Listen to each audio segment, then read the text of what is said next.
Boa tarde, senhoras e senhores. Good afternoon, ladies and gentlemen. Buenas tardes, senhoras e cavalheiros.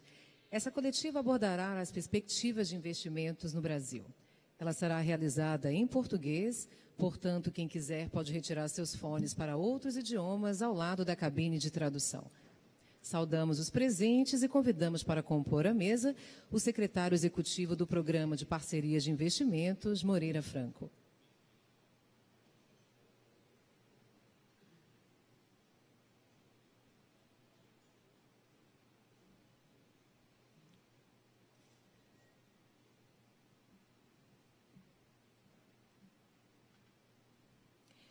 Para dar início à apresentação, damos a palavra ao senhor secretário Moreira Franco.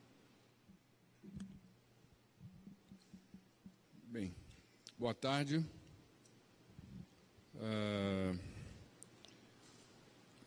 Os senhores sabem, as senhoras sabem que o Brasil vive uma das suas mais delicadas crises econômicas. Diria que é a mais grave crise econômica desse século. E do século passado e desses 20 anos desse século, né? E em função da consciência que o governo do presidente Michel Temer tem deste fato, resolveu enfrentar essa crise, e a primeira medida necessária é fazer um ajuste fiscal para que nós possamos equilibrar as nossas contas. Enquanto se faz esse ajuste, é fundamental que nós nos mobilizemos para gerar os empregos que a sociedade brasileira necessita, já que recebemos o governo com mais de 11 milhões de brasileiros desempregados e uma projeção para este ano de em torno de 14 milhões de brasileiros. Diante deste quadro, em que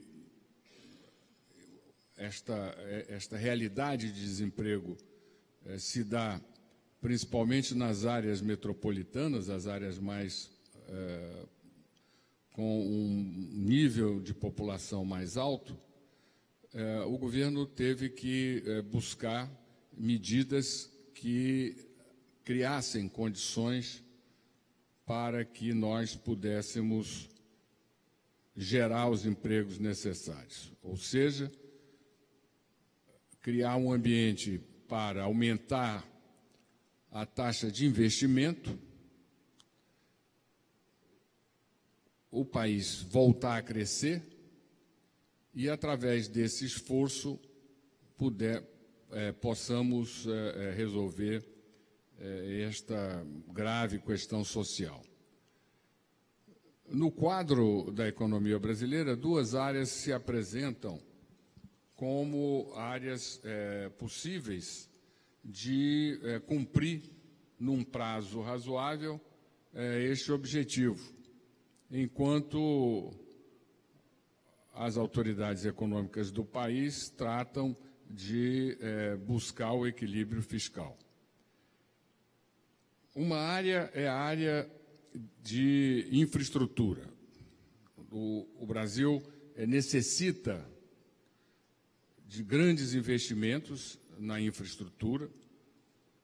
Esse objetivo já vem sendo perseguido há alguns anos, mas ainda temos muito a realizar. E, como sabem, os investimentos em infraestrutura, eles têm uma capacidade de geração de emprego mais alta do que outras áreas da economia. Além desses investimentos em infraestrutura, sabe-se que temos que retomar de maneira mais agressiva as nossas exportações. Então, essas são as duas áreas que, no prazo imediato, elas poderão gerar os empregos, poderão gerar os investimentos e, consequentemente, fazer com que o país consiga crescer. Diante disto, o governo segregou toda a área de concessão, que até então, no governo passado, estava dentro de programas mais amplos que tomavam o país inteiro, com uma diversidade de iniciativas muito alta, como o PAC, o PIO, que eram programas de grande tamanho e que incluía de hidroelétrica até pequenas obras, e, evidentemente, os resultados não foram resultados satisfatórios em função da própria complexidade desse programa. Então, nós temos uma iniciativa que é segregar toda a parte de concessão e privatização, centralizando em um núcleo em um programa que é o Programa de Parcerias de Investimento. E esse programa, do qual eu sou o secretário executivo, ele tem um conselho presidido pelo presidente da República, com o ministro da área econômica, Fazenda, Planejamento, Casa Civil, o ministro dos Transportes, que cuida aonde estão as 4 principais agências de transporte, e colocamos o ministro do Meio Ambiente, já que esse é uma questão, esse é um problema que vem causando muitas dificuldades, muitas aflições a todo o esforço de investimento no país. Além desses ministros, participa do Conselho o BNDES.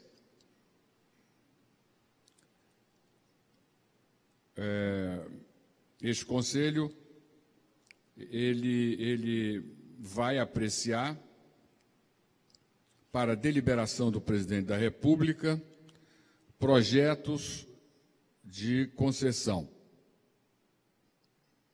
e propostas de privatização. Essas proposições serão encaminhadas ao Conselho pelos ministros da área. Então, quando, por exemplo, tivermos proposições na área de óleo e gás, estará presente na reunião do Conselho o ministro de Minas e Energia, e a ele caberá encaminhar a proposição, que terá uma nota técnica produzida pela agência da área, no caso, a ANP. O mesmo se dará quando for aviação, área de aeroportos, a agência ela tem a responsabilidade técnica, o ministro dos Transportes a responsabilidade política, o mesmo se verificará nas outras áreas, tipo rodovias, ferrovias, portos, é o Ministério do Transporte, Fazenda, quando for alguma proposição relativa à Caixa Econômica Federal e ao Banco do Brasil. E, com isso, nós temos uma governança diferente da governança anterior, na medida em que os interessados eles sabem previamente de que maneira o processo decisório será tomado.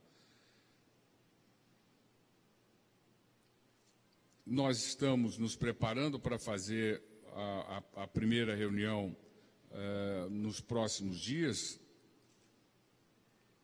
e nessa primeira reunião, além de medidas de natureza, de proposições de natureza de áreas a serem concessionadas ou privatizadas, encaminhadas, repito, pelo ministro da área, com o parecer técnico da agência ou do órgão responsável, nós teremos medidas de mudanças regulatórias e de governança. As medidas regulatórias, elas visam melhorar a qualidade, melhorar a transparência, melhorar o ambiente de concorrência, para que possamos ter não só empresas brasileiras, mas investidores estrangeiros, não só bancos ou organismos financeiros brasileiros, mas investidores, bancos e organismos de financiamento estrangeiros.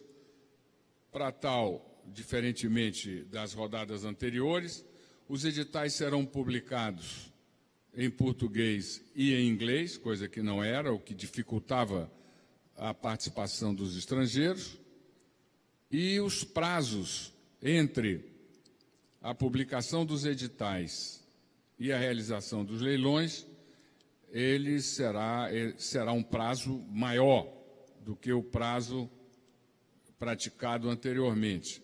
No mínimo, quer dizer, a média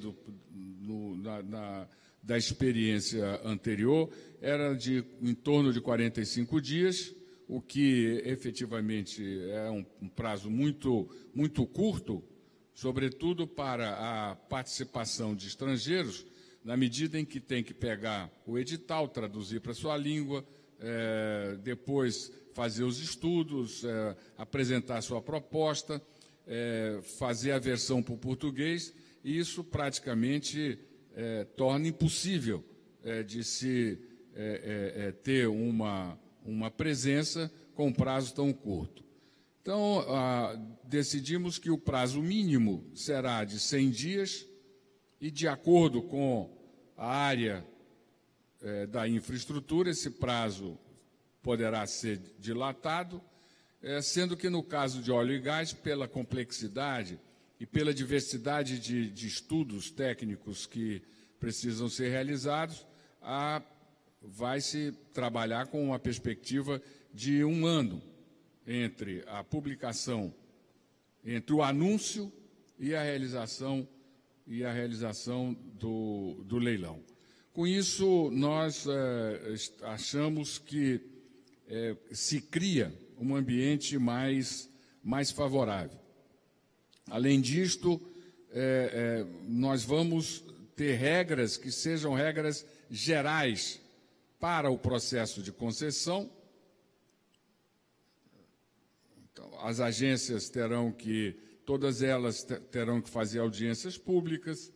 As audiências públicas serão realizadas antes do pronunciamento do órgão de controle, que é o TCU.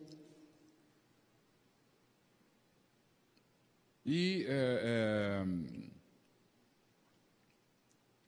além disso, nós vamos procurar criar um ambiente de concorrência mais explícito e mais saudável. Para tal, nós temos um órgão, que é o CAD, que cuida de fiscalizar e de proteger a concorrência no Brasil, e vamos ter deles orientações, sugestões, para que no próprio edital já se tenha um estímulo a um ambiente de concorrência. Enfim, basicamente, esses são os pontos gerais desse programa, do ponto de vista da razão dele, do ponto de vista da montagem de governança dele e também das áreas que serão contempladas. Creio que, diante disso, estou à disposição das senhoras e dos senhores para responder as perguntas. Ok, então vamos abrir as perguntas. A primeira vem da Luciana Nunes Leal, do Estado de São Paulo.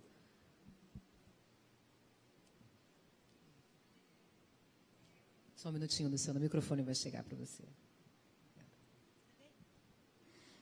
Ministro, o senhor mencionou aqui que propostas vão ser levadas pelos ministérios respectivos, e o senhor disse que, o senhor mencionou a Caixa Econômica e o Banco do Brasil, que seriam propostas levadas pela Fazenda. Eu queria saber se a privatização está no radar do governo de parte da Caixa Econômica ou do Banco do Brasil. Não há intenção de privatização nem da Caixa Econômica, nem do Banco do Brasil. Mas, evidentemente, existem serviços nesses bancos que eles próprios já estudam há algum tempo a possibilidade de associação, concessão, como, por exemplo, no caso da Caixa Econômica, as loterias. E já é concessionado a Caixa Seguros, a parte de seguros da Caixa, que é com o grupo francês, é uma associação com o grupo francês.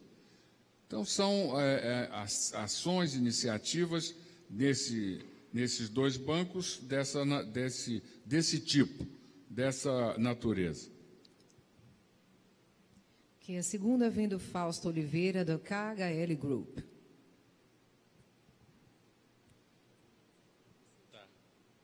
Boa tarde, ministro. A Operação Lava Jato está reconfigurando o setor da infraestrutura brasileira e, em entrevistas com a Câmara Brasileira da Indústria da Construção, que a gente sabe está articulada também com o governo, foi recebido pelo governo essa semana, já soubemos que eles têm uma série de propostas e pautas para abrir a concorrência, tal como o senhor mencionou aí agora na sua primeira explicação. Uma delas, por exemplo, seria dividir lotes de rodovias em menos quilometragens para facilitar a obtenção de crédito em licitações de valores menores para empresas médias. O governo está sensível a isso e procurará abrir a concorrência através de um chamado às empresas médias de infraestrutura brasileira, ou vai recorrer às grandes infraestruturas estrangeiras como as espanholas, as francesas, as chinesas, né? Vai haver chance dentro do processo licitatório para as empresas médias, ou como será? Olha, nós não temos nenhuma escolha prévia. Ao contrário, o que nós queremos é exatamente ter um ambiente que seja concorrencial, que participe, que estimule a participação de empresas brasileiras, e de parceiros brasileiros e de parceiros estrangeiros, de bancos brasileiros e de bancos estrangeiros.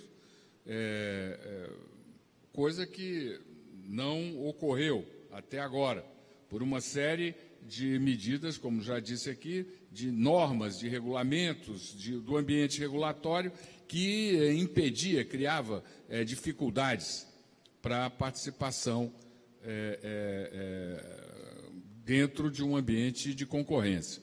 Você veja que as empresas que estão presentes nas diversas áreas concessionadas, portos, aeroportos, rodovias, ferrovias, o óleo e gás, são basicamente as mesmas empresas, como se fosse uma coisa absolutamente natural, o que não é, o que gera desconfianças dos procedimentos, não só aqui, como também lá fora. Então, nós queremos abrir para todos. E existe essa tentativa, que já se tem uma experiência muito bem sucedida na área de rodovias, que a concessão para um consórcio de médias empresas, que já há essa experiência, e a experiência tem sido muito boa. Agora, evidentemente, isso vai depender da disponibilidade, do apetite e da estratégia de negócios das empresas se associarem ou não e entrarem nesta área de investimentos. Minha terceira pergunta agora vem da Regina Pérez, da Revista Ferroviária. Boa tarde.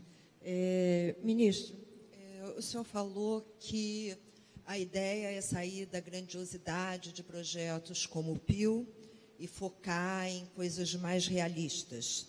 Também falou que a intenção era ir do mais fácil para o mais difícil. O meu interesse é especificamente na área ferroviária e eu queria saber qual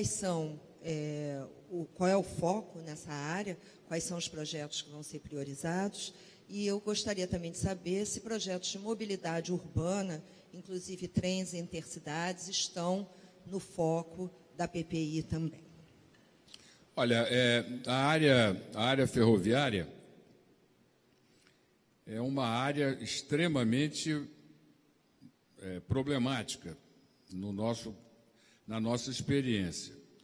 Nós temos algumas poucas iniciativas que estão de pé, mas temos grandes iniciativas que não estão de pé, que começaram e não concluíram, que não tem um nexo que seja capaz de servir a algum ponto, ou um porto, ou algum destino que economicamente se justifique.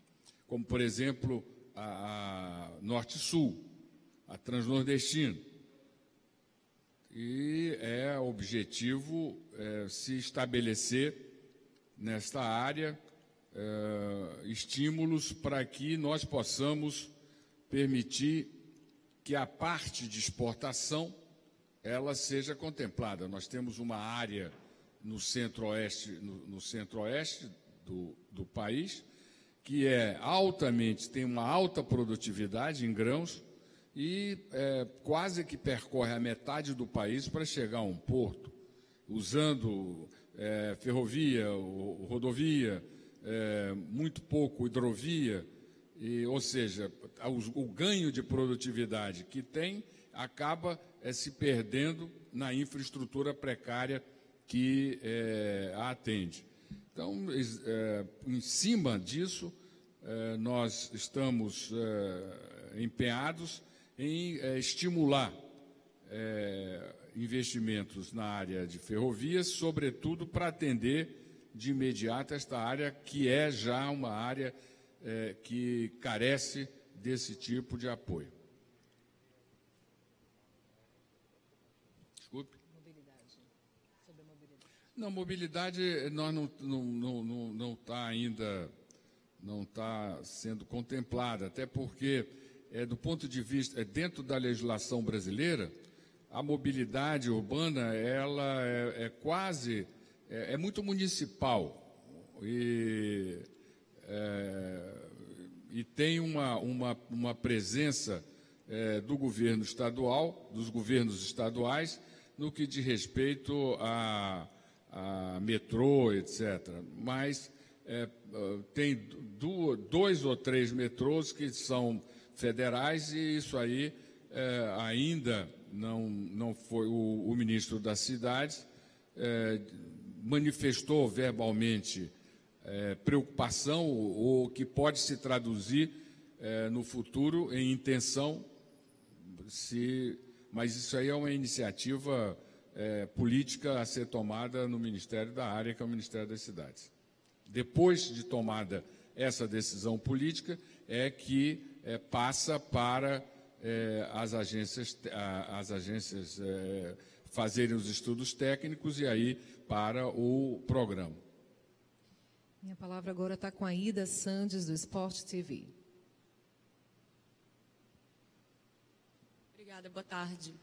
Eu gostaria, por favor, que o senhor vislumbrasse um cenário após a Olimpíada, em termos de investimentos, de infraestrutura, passado a euforia, o aquecimento, e agora? O que o senhor poderia dizer sobre o que tange essas responsabilidades? Olha, eu até entendo que pela atividade que lhe envolve, né, a referência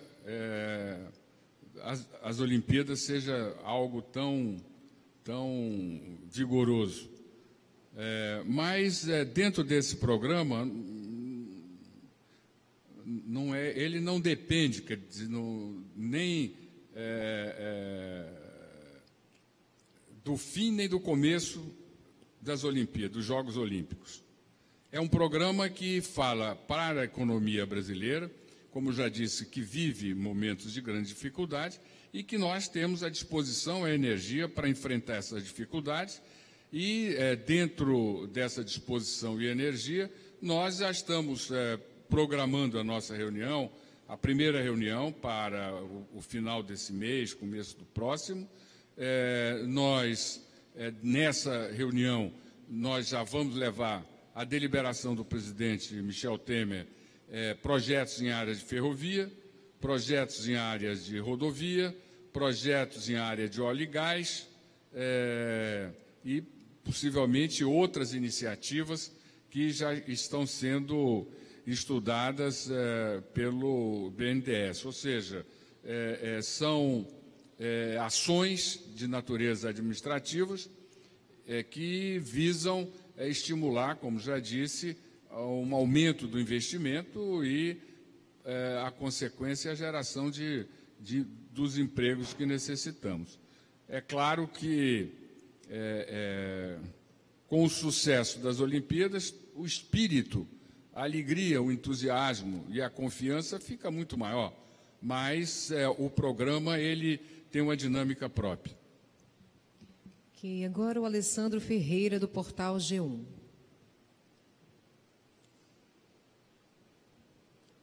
Ministro, boa tarde. O senhor lançou aqui, está apresentando para nós o plano de investimentos, de parcerias e investimentos, contempla projetos em diversas áreas de competência do governo federal.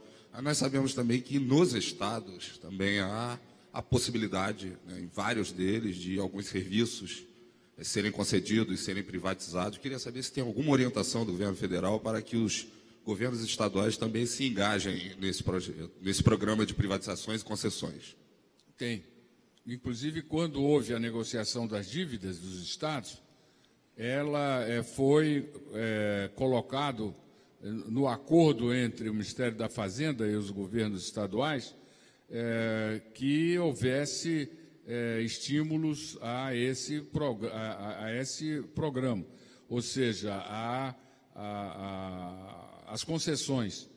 Os estados vivem uma situação muito mais grave do ponto de vista fiscal do que o próprio governo federal e, evidentemente, sem recursos para investimento, tendo que manter os seus serviços, é inevitável que os estados também busquem fazer concessões para trazer o investimento privado e, em parceria com o público, gerar o ambiente de crescimento que o país precisa e a sociedade brasileira exige.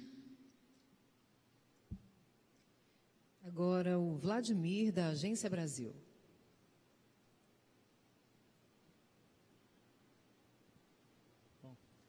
Boa tarde, ministro. Boa tarde a todos.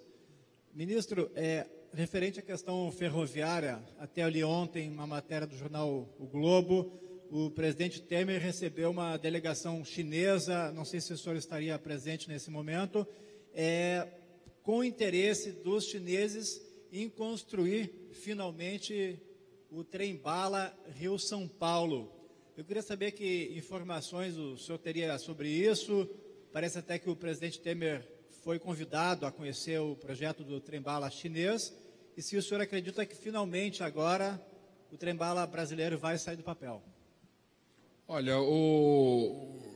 eu não estive nessa reunião, mas já tive alguns contatos com o embaixador chinês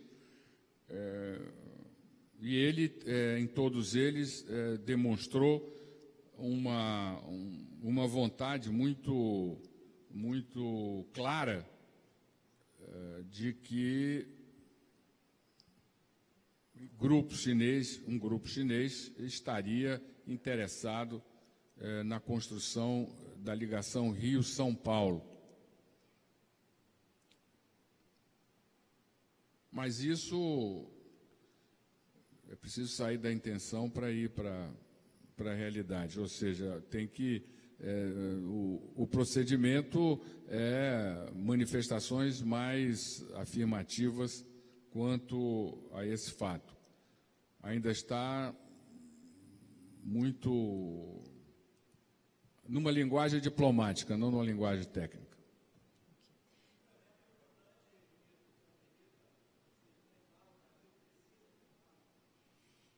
Creio que sim.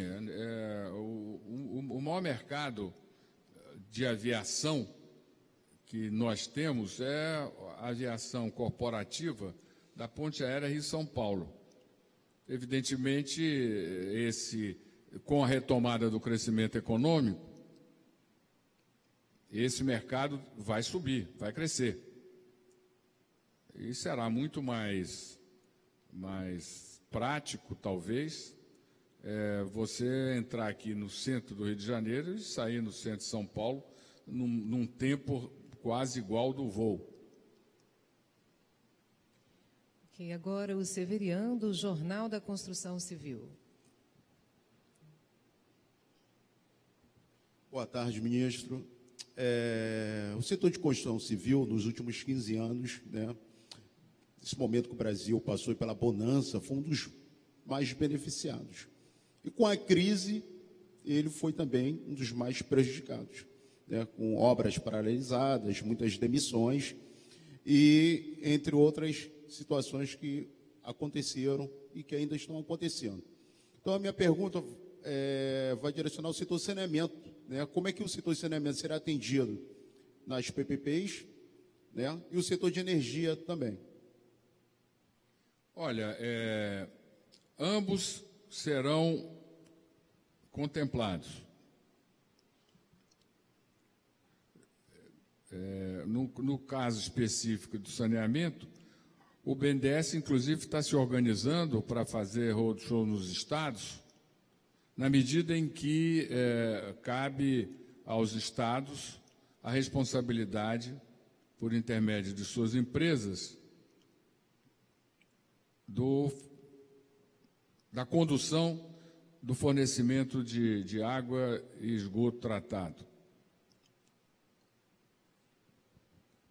E na área de energia, tanto óleo e gás, elétrica, isso já está normal e o programa vai continuar normalmente. E agora vamos com a Luciane Carneiro, do O Globo. Oi. Eu queria perguntar exatamente sobre saneamento, se você pudesse dar mais detalhes sobre qual é a ideia do saneamento. O saneamento hoje privado responde por uma participação pequena, né, do saneamento básico no país, e a gente tem muito a avançar ainda, metade da rede. O que exatamente se pretende na área de saneamento? Qual é o formato que seria? É uma privatização? É uma concessão plena? Quais são os formatos que vocês estão estudando para a área de saneamento para tentar reduzir os atrasos? Você tem toda a razão. É uma área fundamental, indispensável. Quer dizer, acho que, do ponto de vista do fornecimento de água, as percentagens são bastante altas, boas, ainda não ótimas, mas boas. Agora, o fornecimento de esgoto tratado é muito precário, é muito baixo. A responsabilidade na Constituição brasileira desse serviço, da prestação desse serviço, é dos governos estaduais, é estadual. Na realidade, pela Constituição, é até municipal. É municipal. O que, alguns anos atrás, se fez aqui no Brasil foi se estimular a criação de empresas estaduais que, por intermédio de convênios com os municípios, assumiram a prestação dos serviços na quase totalidade dos municípios brasileiros. Ainda tem alguns que têm vida própria, que eles próprios fornecem esse serviço. Mas a grande maioria fez convênio com os estados para ter esse serviço prestado pelas empresas estaduais. Isso significa que o caminho passa por uma conversa com os estados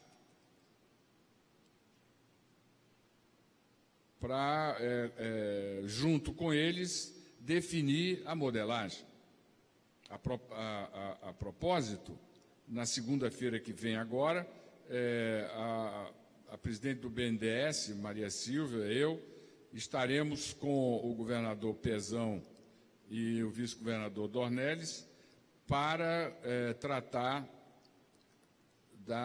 de como eles estão querendo conduzir o problema da SEDAI, que é a empresa que fornece água e esgoto tratado no estado do Rio de Janeiro. Outros estados já manifestaram ao BNDES o desejo de fazer a concessão, e aí vai se estudar com eles qual a modelagem mais adequada. E já tem várias experiências, algumas extremamente bem-sucedidas, como aqui o caso de Niterói, que praticamente hoje tem 100% de fornecimento de água e esgoto tratado. Além disso, tem uma questão que precisa ser muito bem conduzida, que é a questão da agência reguladora. Nós, pela legislação brasileira, município, estado que estimula a concessão é obrigado a ter a sua autoridade de acompanhamento e fiscalização. Isso, no caso do saneamento, tem gerado muitas dificuldades. Então, já está o Ministério das Cidades estudando qual o melhor caminho para enfrentar as dificuldades decorrentes da falta de clareza quanto à autoridade regulatória no setor. Bem, a última pergunta agora é do Nicola Pamplona, da Folha de São Paulo. Boa tarde, ministro. O senhor mencionou um aumento do prazo entre o edital e o leilão do setor de petróleo para 1 ano. É uma decisão tomada já. Está tomada essa decisão. Então, a gente pode esperar que os próximos leilões do pré-sal, que são bem aguardados no mercado, aí, fiquem para o final de 2017, começo de 2018. Dá para ter um cronograma sobre isso já? O cronograma ainda não dá, mas houve uma reunião há coisa de um mês e pouco atrás, do Conselho Nacional de Energia, na qual a presidente da ANP apresentou as áreas que deverão ser concessionadas. O Ministério de Minas e Energia está estudando essa proposta, não sei se vai acrescentar alguma outra à que já foi anunciada. A perspectiva, como disse, de prazo para o setor de óleo e gás, pela complexidade, é de 1 ano, mais, um pouco menos, mas com um prazo de 1 ano, de pelo menos 1 ano, para que se faça o leilão, a partir do anúncio. Então, pode-se ter esse leilão em meados do ano que vem.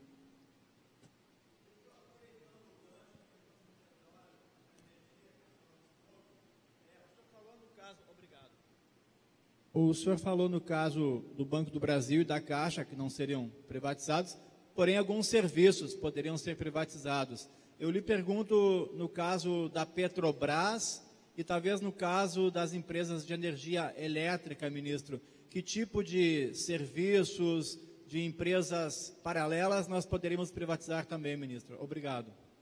Olha, a Eletrobras, a questão de 15 dias ou 20 dias atrás, anunciou que aquelas empresas elétricas que estavam, que eram empresas estaduais e que estavam sob o controle dela, né, a condução feita por ela, Eletrobras, que ela iria, não queria mais continuar e, consequentemente, essas empresas iriam ser concessionadas, esses serviços iriam ser concessionados. Aí inclui a do Piauí, mais, são 4 ao todo.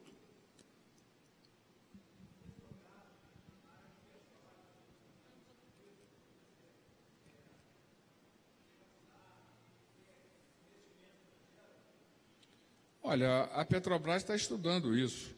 Ela já fez aí alguns anúncios, inclusive, nessa área, mas ainda não foi levado à consideração do presidente da República nenhuma proposta concreta. Mas, se vierem a ter, encaminharão para uma reunião do Programa de Parcerias de Investimento. Ok, encerramos essa coletiva e convidamos a todos para um coquetel pantaneiro no lounge, na área externa do prédio. Muito obrigada e boa tarde. Muito obrigado.